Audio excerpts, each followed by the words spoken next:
All right, quick reminder about polar. When you are dealing with a polar coordinate, you have an r and you have a theta. Okay, so what we're going to look at is doing some graphs in polar. A couple different kinds of graphs. We're going to start out with a relatively simple graph, and it's r equals 2. So r equals 2 means I want you to, we'll graph some points first to kind of get an idea, but you can graph any point you want as long as the radius is 2. Right? So could somebody name a coordinate on that circle where the radius is 2? Any point you want, just r has to be 2. Yep. 280 degrees.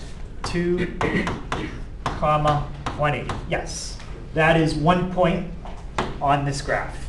Right, 2, 180. Okay, there's one. Okay, what would be another point that has r equal to 2? Yep. 2, 270. 2, 270. Okay, so 2, 270. There's another one. Yep. Oh, another one? Yeah, I want Could another be one. anyone with 2, r equals 2. So Anything with r equals 2. 2, 92.35. 92.35. Yes. Okay. It was just like the past. So 2, 92.35. So we can keep graphing points. You know, we can do negatives, right? No, we can't. Well, negative angle. Nobody gave me one of those yet. Like 2, like, I don't know, negative 45. So that would be right 2 and right about there. But the point is, if you keep graphing every single possible point with a radius of 2, what are we going to end up with? A circle. A circle, yeah. So r equals 2 is a circle with a radius of 2. It's the very first graph I showed you yesterday in polar. Okay. Very, very simple equation to draw a circle. That's it. R equals 2. And that is one you can do on the calculator. So if you go to mode, you go to polar, go to press y equals, type in 2, hit graph. Well, I didn't do much, probably because something's not right in my window. Yep. What's wrong with the way my calculator is? There's a couple ways I could maybe fix what's happening here. Yeah? Your calculator's in degrees, but it seems your beta max and stuff and all that is in radians. Right. This is all geared towards radians. If we want to do radians, fine, change to radians. But if you want to keep the calculator in degree mode, you need to go 0 to 360, and I'd probably go in increments of 5 degrees. That's going to give you plenty of points. I think it's going to give you 70-something points. 360 divided by 5. That's right, 72. Plus the endpoint is 73. Fine. All right. You're not going to get much better detail. The bigger your circle gets, the more detail you're going to need, the more points. But for a small circle, plotting 72 points around, that's enough. All right. Any question on how we graph that one? So that's a circle. All right. Now, the other part of the coordinate is the theta. So let's see what happens if we make the theta a constant instead of the radius. These are like special cases, right? It's kind of like when you have an xy coordinate and you do the graph of x equals 2. That's a vertical line at 2. Y equals 5, horizontal line at 5. Okay, they're special cases. Can somebody give me a coordinate with a theta value of 2? Yep. 32.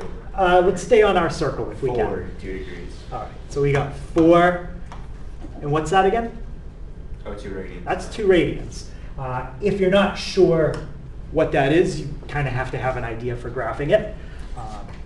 If you quickly remember how to do that, you multiply by Pi divide, no, multiply by 180, divide by pi. Multiply by 180, divide by pi.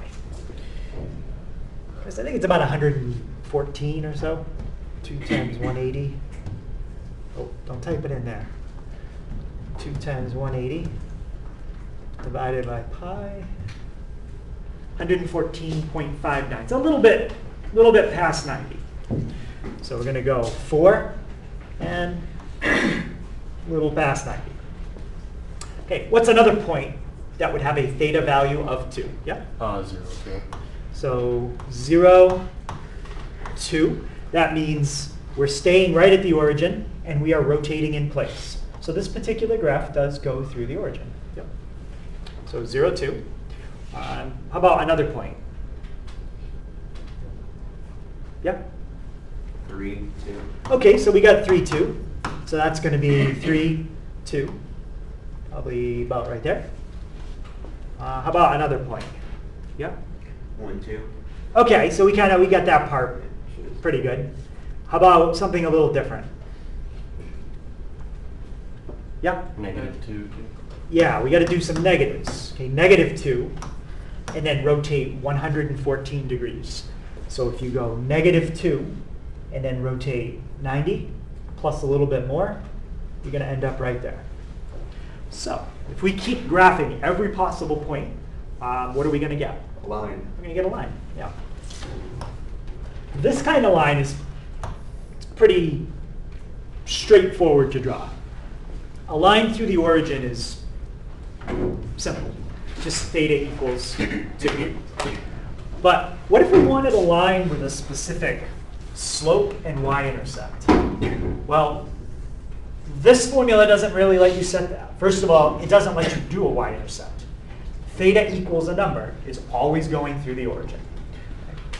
What's the equation we use when we're doing lines as functions? Yep. Y equals mx plus b. Y equals mx plus b.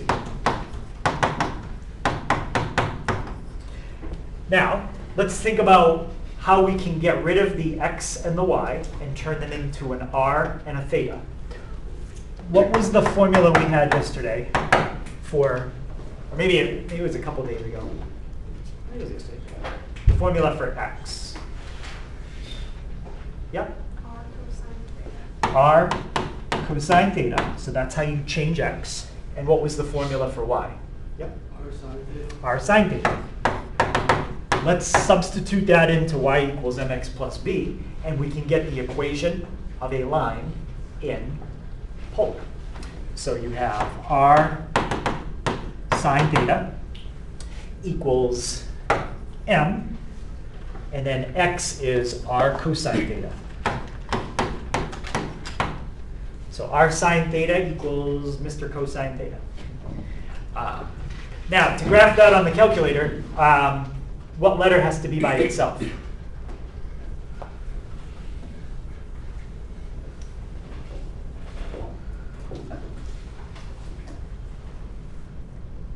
What letter do we have to get by itself to type all that in? Yeah, R. we have to get r by itself, yes. What would be the first thing I could do to try and get r by itself here?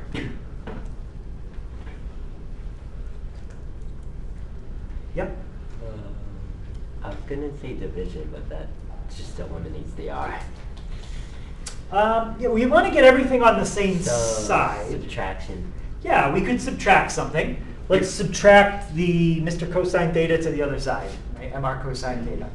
So we've got r sine theta minus mr cosine theta. And now we don't have anything on the right side. Okay, so that's a good first step. At least the r's are on the same side. Now, what can I do here?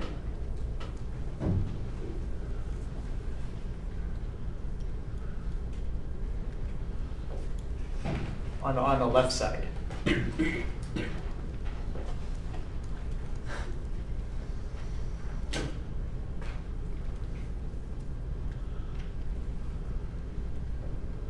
Oh, did I forget the plus b? Oh, I'm sorry. Y equals mx plus b. That's important. You can't forget the plus b. So that means on the right side it's just going to be a b now.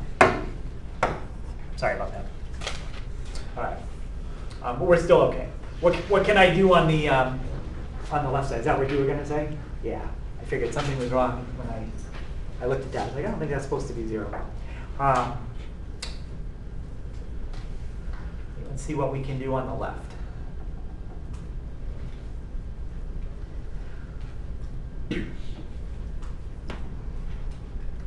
Well, how many times is R written on the left side? Twice. Twice, right? It's written in each term. So what can we do when you have the same thing in 2 different terms? Yep. Factor it out. So we can write it as R sine theta minus M cosine theta. So I factored the R out, and now what would be my last step to get R by itself? Yep. Divide each side by sine theta minus m cosine theta. Yep. So you get R equals B divided by sine theta minus M cosine theta. That is the equation of a line in polar, where M is the slope that you want, and B is your y-intercept. So let's say you want to graph y equals 3x plus 2, and you want to graph that in polar. So you have to type in 2, that's your y-intercept, divided by sine theta minus, and then you put your slope times the cosine theta. Slope is 3 cosine theta. Close your argument there, close your denominator, and that should be the line y equals 3x plus 2. Let's see. There you go. Notice it draws it a little funny. It went one way and then might get back a little bit. But that's how it does it. But that is correct in polar. That's how you do it. If you don't go 0 to 360 on your parameter, you might not get the whole line. Let's see. Okay, so we still ended up with the whole line. Let's see if we only go. There's going to be a point where we're going to lose part of the line.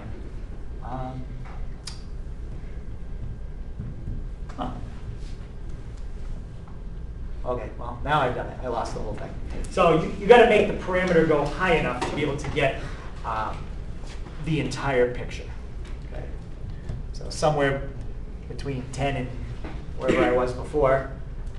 It seems like it's kind of touchy. Like all of a sudden you just change it a little bit and you lost everything. So you want to make sure you do 0 to 360 and you'll get the full picture.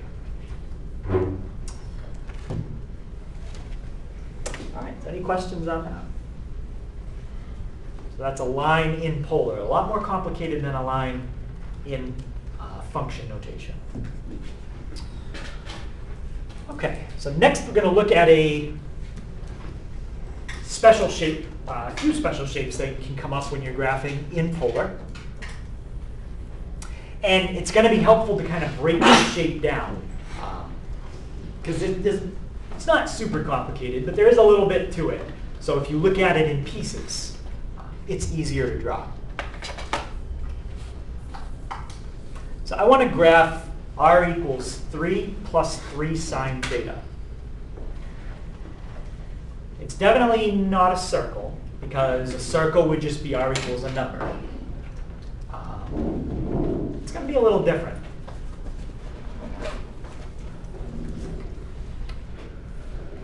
So let's break this down first.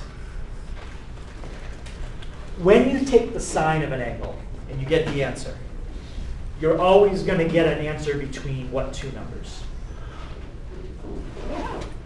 Yep. 1 and negative 1. 1 and negative 1. Sine of theta is always between 1 and negative 1. If you triple that and then add 3, I want to know what possible values you could get right there.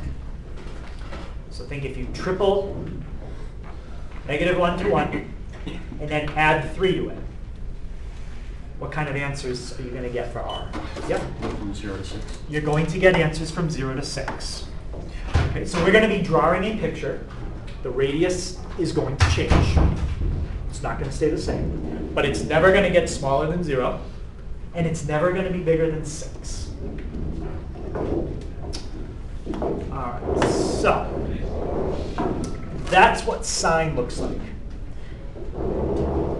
Keep that graph in mind as we try to graph 3 plus 3 sine. That's going to help us.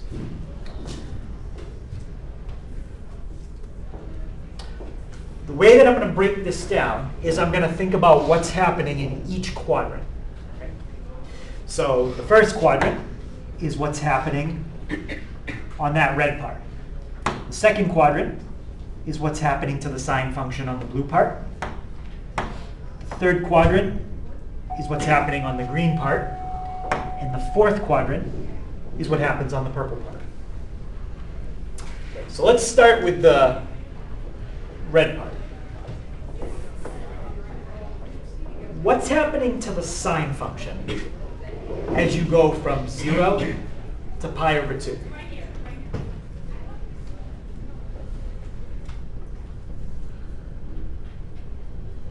Think about the range of the sine function. As you go from 0 to pi over 2, the sine function goes from what to what? Yep. The sine function grows from 0 to 1. Okay?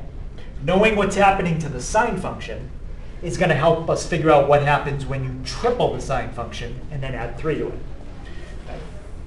So the sine function is going to grow from 0 to 1.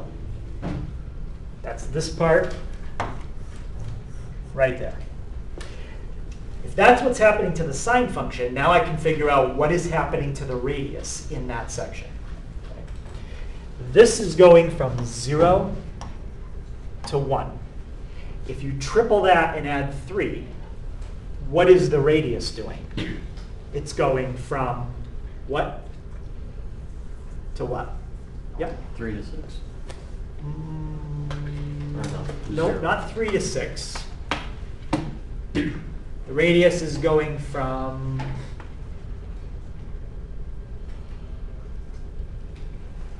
so you know sine is going from 0 to 1. Triple that. What do you get if you triple 0 to 1? You're going from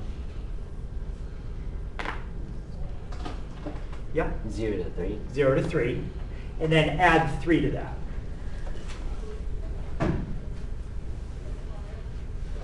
Yep. 3 to 6. Is that what you said the first time? Yeah, I'm sorry. You're right. It's going from 3 to 6. So the radius is growing from 3 up to 6 in that section. So that's how we're going to draw it in quadrant 1. Let's look at what happens in quadrant 2. What happens to your sine function in quadrant 2? Yep. It goes from 1 to 0. It goes from 1 to 0. It's the opposite of that. It's kind of like a mirror image of quadrant 1, right? It goes from 1 down to 0. So now, if this is going from 1 to 0, what's going to happen to the radius in that section? Yep. 6 to 3. It's going to go back from 6 to 3. And because of the symmetry of the sine function between the red and the blue part, when we draw our graph, there's also going to be some symmetry. Okay. All right. Let's look at what happens in the third quadrant. In the third quadrant, we're going from an angle of pi to 3 pi over 2. What happens in the sine function as you go from pi to 3 pi over 2?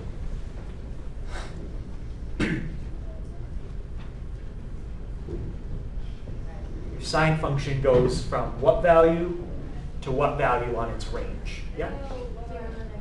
Okay, so that goes from 0 to -1. So this part right here is going from 0 to -1.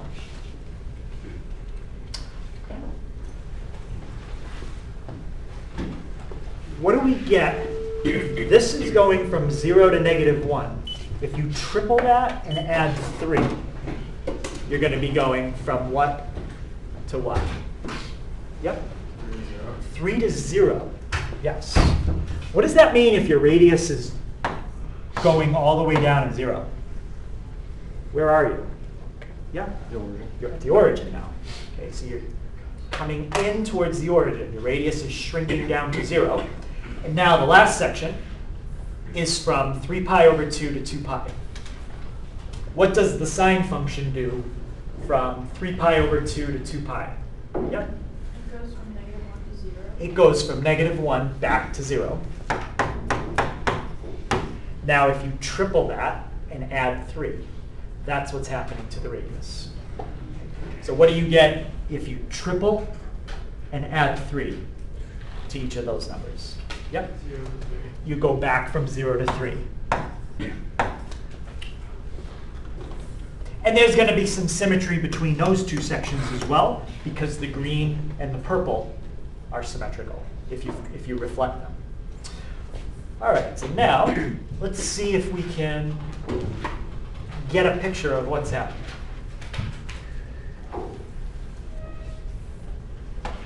All right, so quadrant 1. Quadrant 1, you are rotating like that. Okay, that's what's happening in quadrant 1. We're going to rotate. But as we rotate, we need to shrink the radius from 3 down to 6. So imagine something that rotates, and as it, no, it's going to grow. Sorry, grow from 3 to 6. As it rotates, it's going to stretch at the same time. Right? So try to imagine what's going to happen there. So we're at 0 degrees. We're 3 units long. By the time we get to the end of the quadrant, we've stretched to 6. So as you rotate, it's going to stretch, and it's going to end up there. So what's happening is it starts like this, and the more that you rotate, the longer the lines get. I just kind of want you to focus on the edge of the green. That's where the point would be. Okay, and it keeps stretching until finally, when you get all the way up, it's 6 units long. So it's going to look something kind of like that. That's that section. Now, on the other side, it's doing just the opposite. It's shrinking from 6 units back to 3. So on this one, as you rotate, imagine it being squished. So it starts at 6, and by the time you rotate all the way to 180, your radius is going to shrink down to 3. So it's going to be a mirror image of what you did in quadrant 1. So what I can do is just kind of copy and reflect that.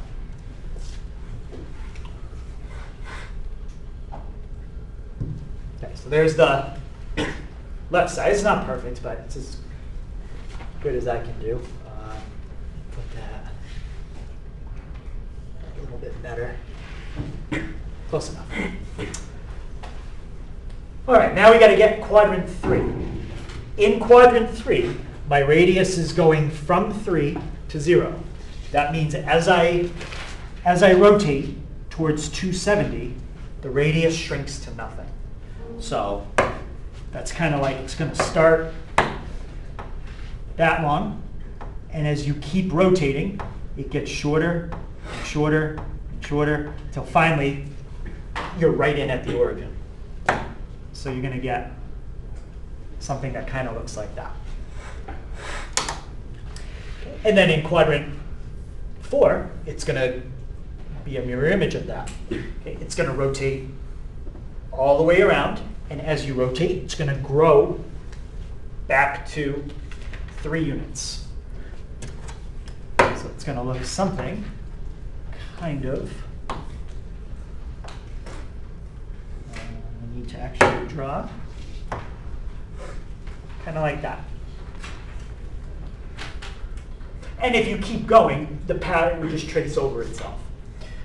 So that's the shape you get. And does that kind of look like anything? Yeah. Mandelbrot set? I'm thinking of just like a shape, like a simple shape. Peach. A peach. Okay, maybe Maybe like a peach. Anything else that it looks like?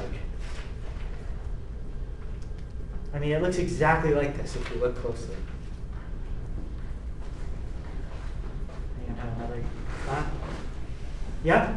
Well, I was just gonna say it looks like an upside down heart. A heart, yeah, it looks just like a heart. I mean, it couldn't look any closer to a heart unless I colored it in red. But yeah, due to its almost exact heart-like appearance, that is called a cardioid, right? And that was that was an almost perfect heart, right? I mean, it's pretty good. Yeah, so it doesn't look exactly like a heart, but it kind of does, and that's why they call it a cardioid. So depending on how big or small you make these two numbers, the 3 and the 3, they do have to be the same. If they're not the same, different things start happening. But that controls kind of the amount of, like, the part that curves into the heart. You can make that look more pronounced, or we can also make it look a little bit flatter and not curve in as much. But anything of the form A plus or minus A sine theta, or A plus or minus A cosine theta, those are called cardioids. And you got to get the right window, if you really want it to look good. But if I type in, let's try like 5 cosine 5 theta. Whoops, but you need a plus in there. 5 plus cosine. Oops, I really messed that up. 5. There you go. That's a cardioid. So if I hit graph, I didn't get the whole cardioid because what do I need to fix? Your theta max is not 360. Yeah, we had played with that. So let's go to 360. And it's kind of like a squished heart a little bit on its side. Right? Now, depending on how you change those numbers, let's make it 9 cosine 9 theta. Probably going to go off the screen. But it makes it bigger, and I think you can see the indentation of the heart a little bit better. What do you think would happen if I change it to sine? What's the difference between sine and cosine if you graph them as functions? Yep. Are these vertically or horizontally symmetric? Or Why? What's the difference between sine and cosine? sine is determines the y, or it determines the y point. So I'm thinking of in terms of a transformation. If you graph sine and you graph cosine, how are they different from each other?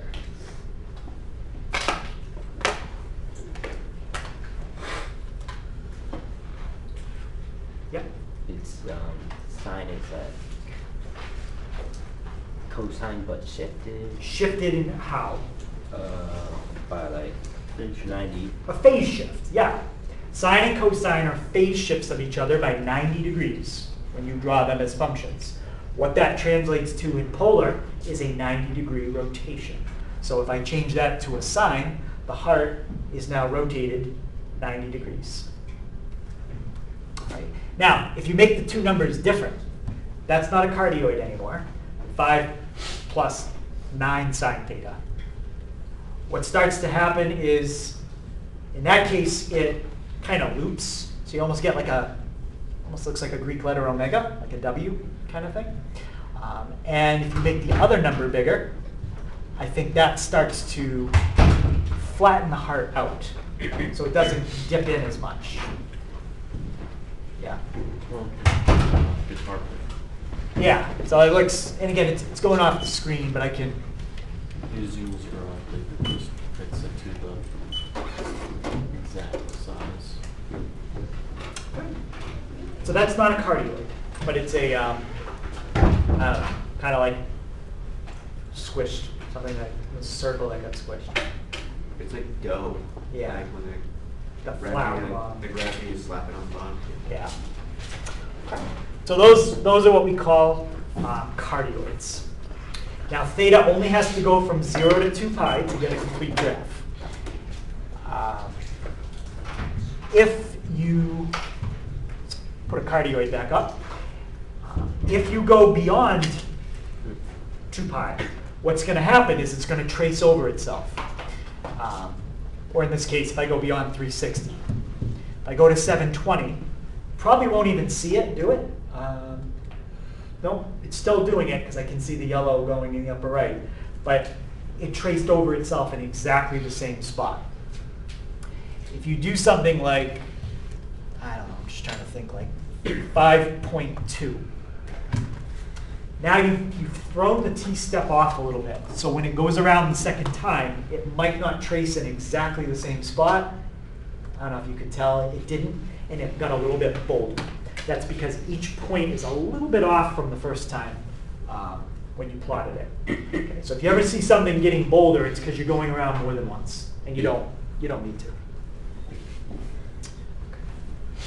Any questions on that? So that's called a cardioid. All right, now we are going to take a polar equation and convert it to a rectangular equation. It's exactly like taking a polar coordinate and converting it to a rectangular coordinate. The only difference is instead of doing it with a single point, now we're doing it with an entire equation. And the formulas that you need to do it, you already know. Depending on which way you're trying to convert, you've got a formula that relates x to r and theta, y to r and theta. You've got a formula to convert an r into an x squared plus y squared. And you've got a formula to convert inverse tangent y over x into theta. So using those formulas, we can convert between x's, y's, r's, and thetas. Now, when you do this, you may not get a graph you could actually put in the calculator. Right? You'll get a formula, but there might be no way to type it in. Kind of like when I did this equation of a line. I got a formula when I converted it from function notation to polar notation. And it was something I could type in because I could get r by itself. Okay. I'm going to give you something like this next, and you're going to change it back to function. But it will not be something you could type in on the calculator.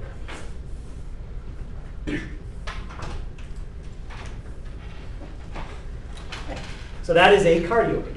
What I want to do is rewrite the equation of a cardioid in function notation. Now, from the cardioids I've already showed you, do they pass the vertical line test? No. So you technically can't draw a cardioid as a function. Maybe you could do pieces, like you could do a little piece and another piece and put all the pieces together, you know, kind of like I've done circles before. But it's not really a cardioid.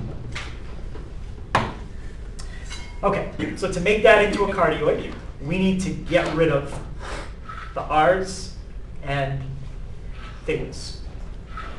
Okay, let's start with sine theta.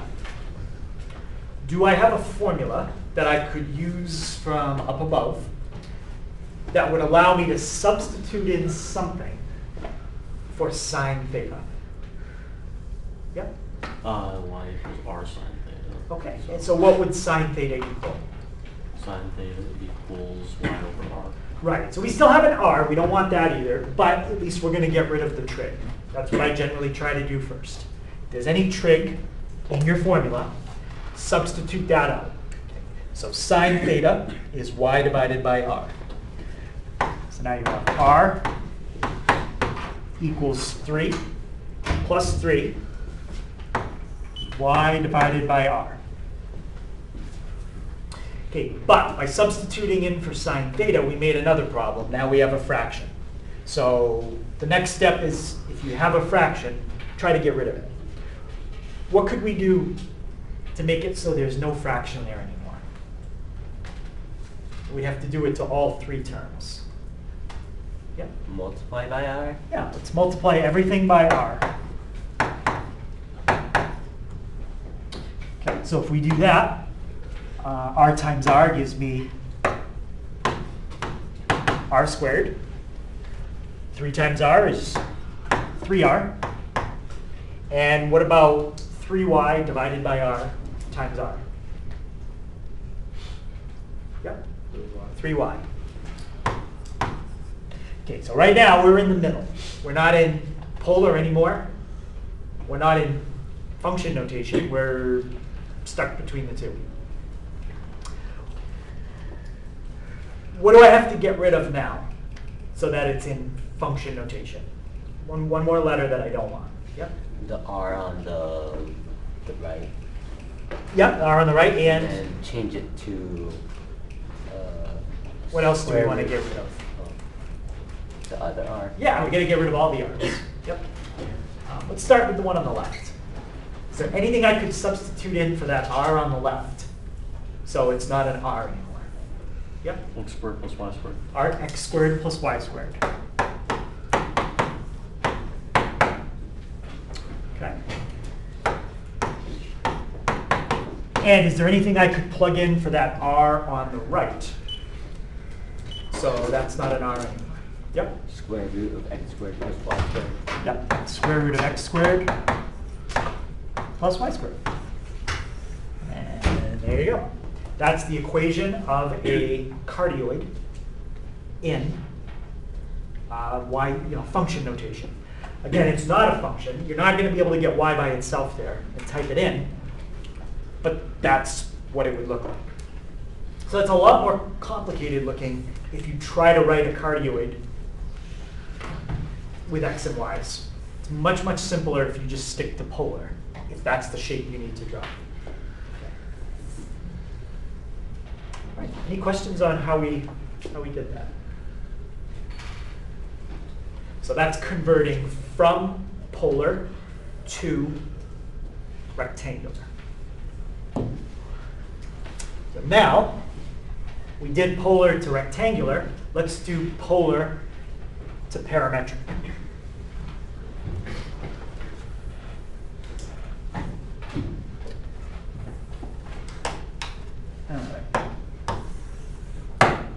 So in polar, we can have all kinds of graphs, right? So I'm just going to draw something. It doesn't have to be anything special. Let's say that's your graph in polar. Instead of looking at that entire graph, let's focus on just one point. Let's focus on this point right there. That's one point out of infinitely many points in that picture.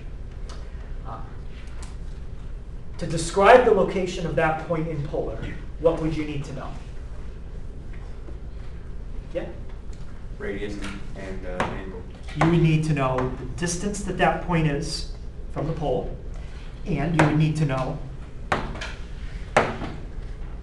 the angle that that point was rotated to get up to exactly that spot. Okay. So this would be your radius, and that would be your angle. Now, how would you calculate this radius? Well, you'd have a formula, like a cardioid or some other formula. You would have an equation right here that's equal to r, and it would tell you how you find your radius. So I'm not going to do something specific. I'm just going to say in general, you're going to have some function on the right side, or not even a function, some formula that tells you how to calculate your radius. R equals, and you're going to be given a formula. When we do a problem, I'll give you one like that. That's your formula for calculating R. So that's polar. You're going to know the R and the theta. What do you need in parametric or function? You need the same thing. Yeah? X, Y, and T. Yeah, so we need an x, we need a y, and we change our variables to t's. The changing to t, that's easy. We just rename everything that's a theta to a t. That's going to be your x, and that is your y. How would you find the x value of that particular point?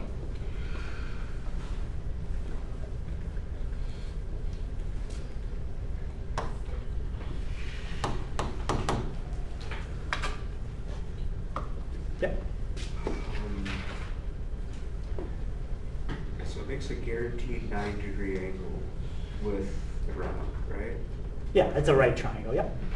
So then, wouldn't we be able to use law of cosines to find y and then find the parts of x? Since it's a right triangle, you don't need law of sines or cosines. Do we know theta? Yeah, you know r and you know theta. So then you could find the angle of x if you need to. You're given the angle. You're given theta. With the angle for side x. Oh wait, no, stupid. You're given, yeah, you're given the only angle you need, right there. Yep, they'll give you the r and they'll give you the theta. Is it? Solve for the base of the triangle.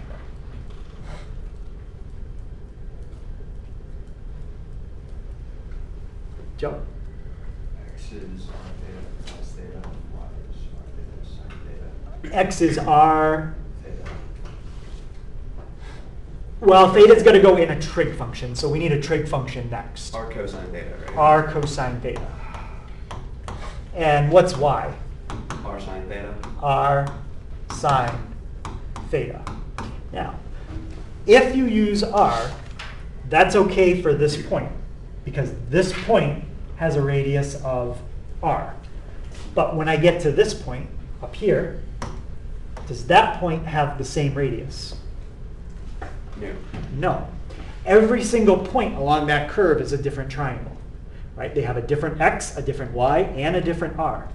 So when I do this one, I would have to use this angle, but my radius would be different. So I need a formula that calculates my radius, because it changes every single time you make a new triangle. Well, there's your formula right there. That formula calculates the radius. So it's the same formulas that we've used before, except now that is a variable. The number you multiply by in front changes. So let's write down those two formulas, but fill in the variable for the radius. So x is going to be some function that calculates your radius times the cosine. And y is going to be some function that finds your radius, which changes every time,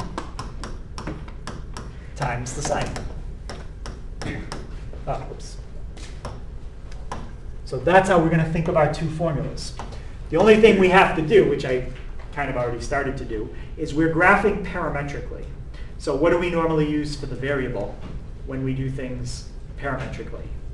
I mean, that's okay, but we really should use this letter instead. Yeah? T. T. Yeah, we should use T. So when you write something parametrically, and that is the formula they give you to calculate the radius, you take radius times the cosine, and that's the x value. That's the horizontal position parametrically. And then take the radius times the sine value, and that's the vertical position.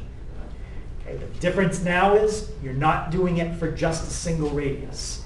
You're doing it for every single radius on that curve. Every single one of them. And you're finding the x and you're finding the y. However many times you set your t step to. Hundreds and hundreds of times. Okay, so let's use those and see if we can figure out how we could graph that parametrically.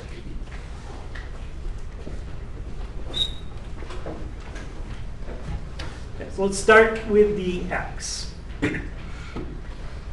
Anybody think they could tell me what my equation would be to find the x value And that's the formula that I need to use for my radius. So that's my hypotenuse in the triangle every time. So remember, hypotenuse, cosine, angle. That's your x. Just fill in what we have this time. Yep. Would it be 7t?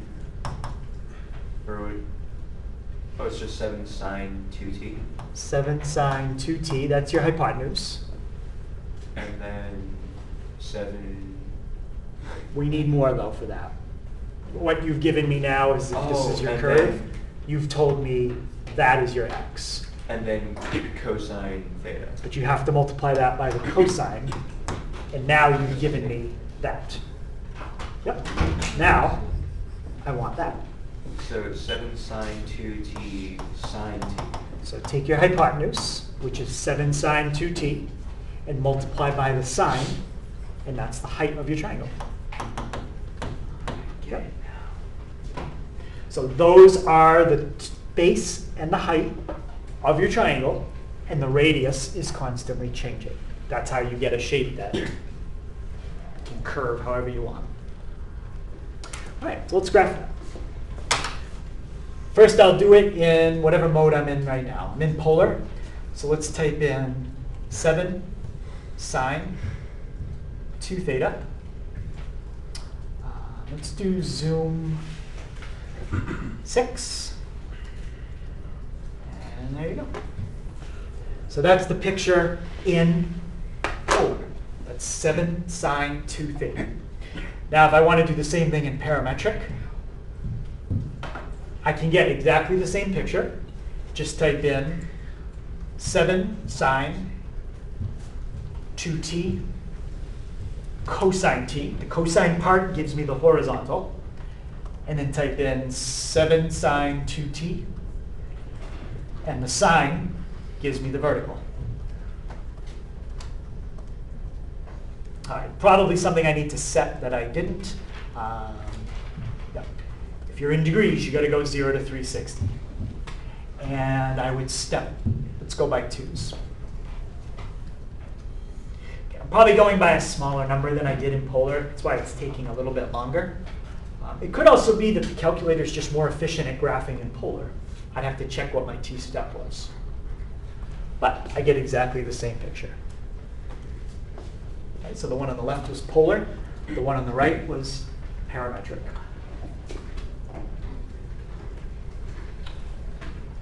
All right, any idea? Let's go back to polar.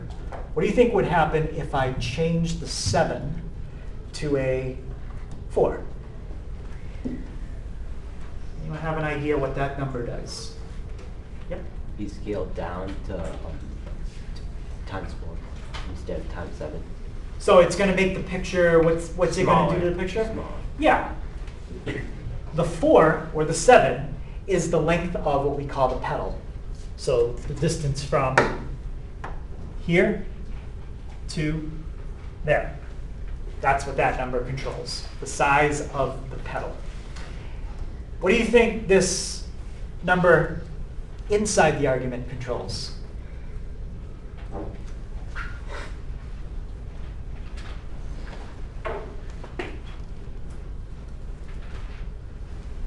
Yep. Like the petals, like width, kind of, like how big they are? So we can't really control the width separately from the length. Well, I guess indirectly, yes, that number would change the width of the petal. But it would change it because of something else. But yes, it would change the width of the petal. Yeah? I was gonna say the amount of petals. The amount of petals. So what do you think would happen if I put in a 4? There'd be 8 petals. There would be 8 petals. So yes, the width of the petal does change, but it's because it's trying to pack more petals in. Yeah. So that gives you 8 petals.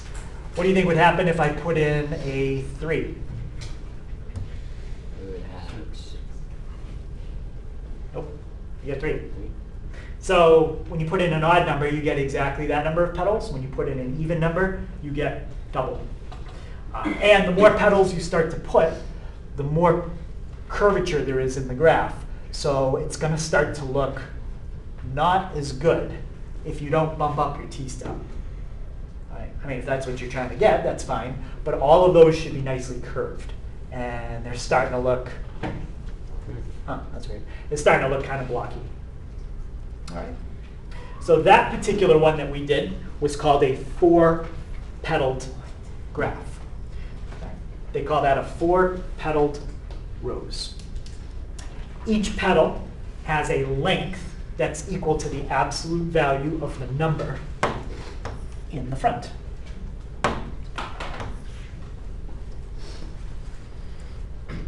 So you can play with different things if you make it a negative, or what do you think would happen if I did, let's put it back on sign and do that. What if I wanted the petals to be on the axes? Negative. You could try a negative. I don't think negative, well, yeah, we want to keep the angle positive. But negative, we could put the negative in front, but that didn't do anything. Oh, -7. How could I rotate that picture? Yeah? Use cosine. Mhm. Change it to cosine. Because remember, sine and cosine are phase shifts of each other. In polar, that translates to a rotation. There you go. So you just rotated your picture. And the petals, there, it's actually easier to see because now they line up with the axis. The petals are 4 units long in each direction. And that's because I had a 4. 4 or -4. I don't think the negative actually is going to make a difference at all. Yeah, I won't change anything in that picture. All right, so last picture we'll look at is a spiral. So a spiral is basically like a circle in terms of like the complexity of the equation. It's just r equals, and it's a single thing. The difference is with a circle, that number is fixed. With a spiral, that number is constantly growing. So as you rotate, it grows more and more, and it spirals. What's going to be the difference between graphing r equals theta with different theta mins and theta maxes? Like, what's 0 to 4 pi going to do for me compared to 0 to 2 pi? Yep. You have more rotations. Yeah, just changes the amount of rotations. All right. So I'm in degrees. I'm just going to stick with 0 to 360 for now. But if I hit, I got to zoom out. I got to zoom out a lot because think about what's happening.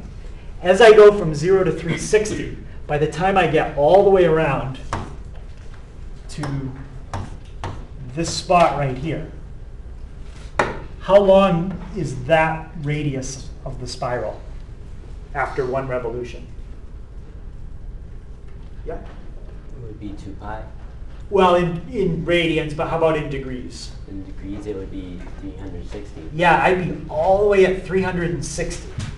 So I got to set my x max pretty big. And when I do a spiral, I usually keep every number the same. And that's going to be enough to see one spiral. Okay, I'm all the way at 360. If I wanted to show 2 spirals, I could change to radians and do 0 to 4 pi, or do 0 to 720 in degrees, and bump all of these up to 720.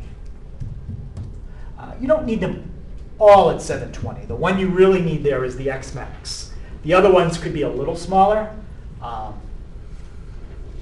but if you make them all 720 and -720, you'll fit on the screen fine. Okay, so that's just controlling how many revolutions of the spiral that you see. Right? And you can also try, if you graph it that way, you could look at what happens if you make it negative theta. I don't know if you can tell the difference there. There is a difference. It's spiraled a little differently. So you can make the spiral do different things. You could maybe make it, instead of spiral in, maybe you can figure out how to make it spiral. Well, spiral, it's spiraling out. Maybe you can make it figure out how to spiral in. But that's a spiral. Yep. I was going to say, it looks like it just starts going 180 degrees rotation from when you make theta negative. Yeah, and you could also do that as a negative. So there you go, now you're spiraling in, and then you're gonna spiral back out. So as well, all kinds of different pictures we can generate.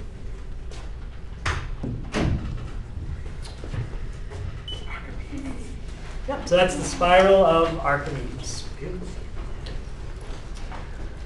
Okay, so that's the homework for tonight. I'll put the list of test topics up next period, so I'll pause it, and then I'll upload that. And just a reminder, I will be after school today if anybody wants to come by for extra help.